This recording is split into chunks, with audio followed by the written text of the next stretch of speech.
professeur Aurel Messas, je suis chirurgien urologue et je travaille à l'hôpital américain de Paris et à la clinique de Turin à Paris. Et je consulte ici dans mon cabinet dans le 16e arrondissement. Ce qui est assez terrible, c'est de constater cette appréhension qu'ont les hommes à venir consulter l'urologue et cette fausse croyance qu'une consultation chez l'urologue va menacer leur fonction intime, donc soit leur sexualité, soit leur confort urinaire ou leur capacité à ne pas avoir d'incontinence urinaire. En fait, il y a un problème générationnel, c'est que souvent, nos patients ont une histoire de l'urologie qui est celle en fait, à laquelle ils ont assisté chez leurs parents.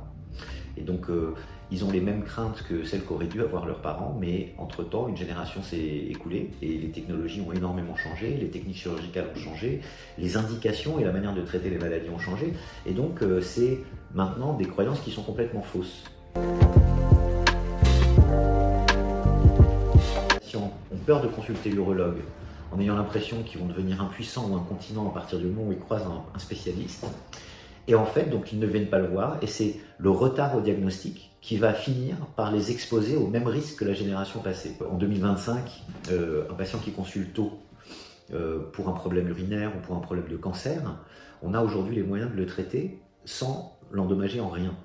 Alors que ce n'était pas vrai il y a encore quelques années. Et donc la seule chose qui peut l'exposer à sa pire crainte, c'est ce retard à la consultation.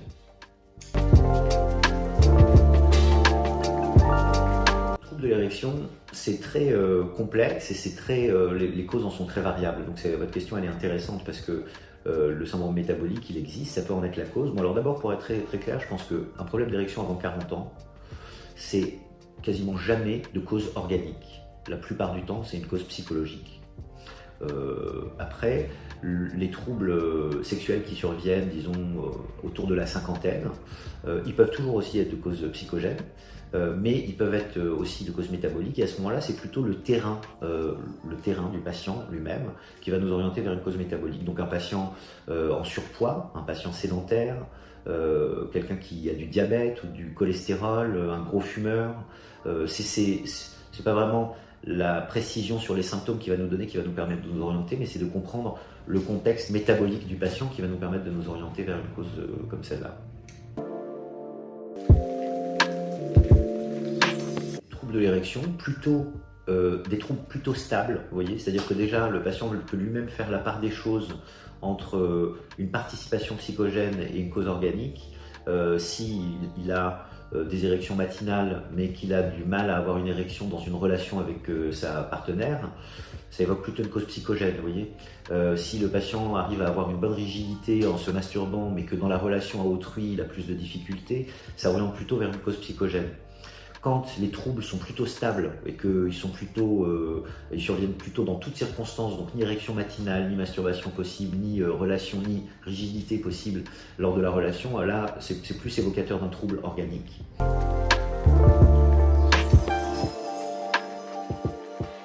De la sexualité, il y a toujours une aggravation psychogène de la maladie. Même s'il y a une petite part organique, le fait de laisser le trouble sexuel s'installer, ça va aggraver le trouble organique d'un trouble psychogène qui va être que par exemple ça peut générer du conflit dans le couple, qui va peut-être générer une mauvaise estime de la personne du patient, avec peut-être une anxiété anticipatrice avant d'avoir un rapport qui donc va faire sécréter des hormones qui sont impropres au bon déroulement de l'érection.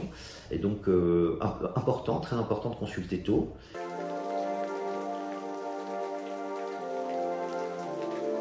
On a deux grosses pathologies chez l'homme qui sont notamment les pathologies prostatiques.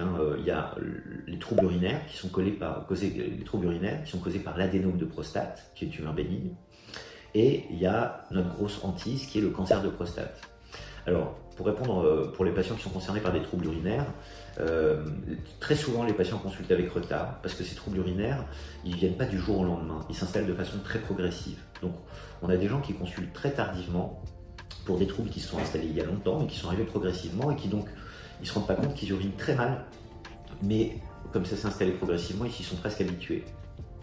Donc, pour la pathologie bénigne qui est l'adénome de prostate, je pense que dès qu'on a l'impression qu'on a des signes qui montrent un obstacle à l'évacuation des urines, ces signes, ça peut être, par exemple, quand on va uriner, un petit retard au démarrage de la miction, des patients qui sont obligés d'attendre un peu, ou de pousser un peu pour aider les urines à sortir, ou de voir un jet urinaire qui devient lent, ou qui s'arrête et qui reprend, ou des patients qui ont une première miction, puis qui, 5 minutes après, retournent aux toilettes et revident un peu leur vessie parce qu'ils n'étaient pas arrivés à la vider. Tout ça, ça fait partie des signes obstructifs. Ça veut dire qu'il y a un obstacle à l'évacuation des urines. Ces signes obstructifs, ils mentent très rarement. C'est-à-dire que souvent, ils sont la preuve d'un obstacle mécanique dans la voie urinaire. Donc soit un rétrécissement du canal de l'urètre chez l'homme jeune, soit un adénome de prostate chez l'homme à partir de la 45e, disons. Et donc ces troubles obstructifs, ils mentent rarement. Et donc le plus tôt on consulte, le mieux on pourra les soigner. Et on pourra les soigner avec des techniques moins invasives qui n'endommagent pas du tout les fonctions de l'homme, ni l'érection, ni l'éjaculation, ni la continence. À côté de ça, il y a une autre famille de troubles qui sont les troubles irritatifs, qui sont la fréquence des besoins d'uriner, y aller trop souvent, se lever trop souvent la nuit. Il y a ce qu'on appelle l'urgenturie, c'est ce qu'on appelle également le syndrome de la clé dans la serrure ou le syndrome du paillasson, cette envie urgentissime qui augmente au fur et à mesure qu'on se rapproche des toilettes.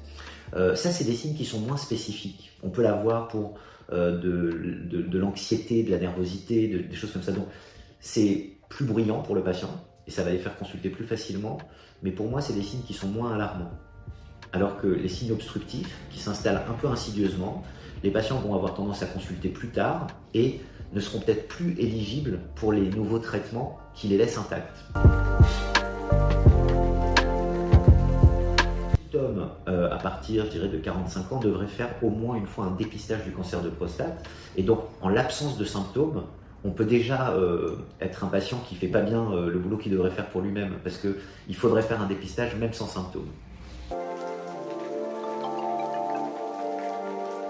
Bon, ça dépend où est-ce qu'on place l'importance de la sexualité. Ne pas parler de ces troubles sexuels, comme on l'a dit tout à l'heure, en fait, ça va toujours aggraver les troubles. Donc, s'installer dans les troubles sexuels, ça va les aggraver, ça va finir par avoir un impact sur le couple, et ça va avoir un impact sur l'estime de soi, et donc ça va aggraver les troubles sexuels. Donc, des troubles sexuels, une panne un jour, il faut aussi rappeler aux hommes que c'est pas des machines, hein, que les gens ont le droit d'être fatigués, stressés, mais je pense que si ça se répète, il faut consulter tôt, justement pour enlever cette part psychogène qui est un facteur aggravant et faire un dépistage pour rechercher des causes métaboliques.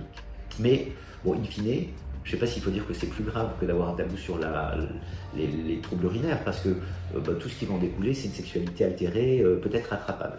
Alors qu'un patient qui ne parle pas de ses troubles urinaires, bon, finalement, les troubles urinaires finiront par lui parler.